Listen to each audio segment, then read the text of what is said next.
L'ARPP ou l'ARP, c'est l'autorité de régulation professionnelle de la publicité, donc, qui porte l'autorégulation depuis 1935 et qui regroupe tous les acteurs du métier de la publicité, les marques, les agences et tous les médias, en associant la société civile, qui va d'ailleurs siéger au sein du conseil d'administration de l'ARP dans le cadre d'un collège donc, dédié. Cette autorégulation, c'est l'élaboration des règles par les professionnels en concertation avec la société civile et qui confie à l'ARP le soin de les faire respecter. La recommandation image et respect de la personne est une recommandation essentielle. Elle contient des engagements forts pris par les professionnels, l'interprofession, en concertation avec la société civile et contient des règles opérationnelles concrètes.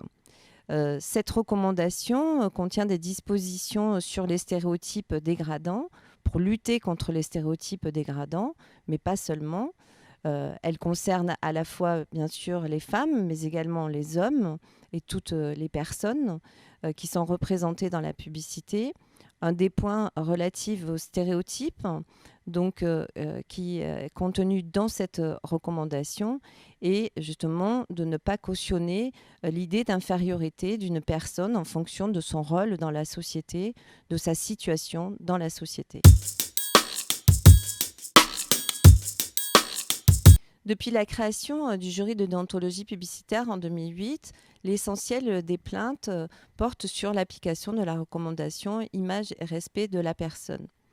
On peut quand même noter des évolutions récentes qui se confirment, dont la première, c'est l'annonceur à l'origine des publicités qui font l'objet de ces plaintes, qui sont des annonceurs locaux. Ce sont des publicités locales qui ne font pas appel à des agences de communication.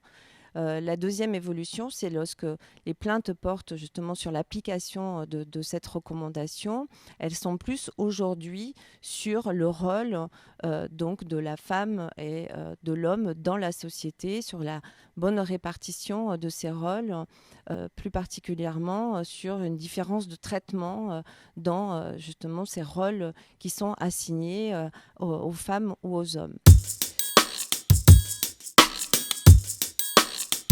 Un dialogue permanent avec la société civile, une capacité à s'adapter aux évolutions technologiques, aux attentes sociétales et une utilité pour tous qui est largement reconnue.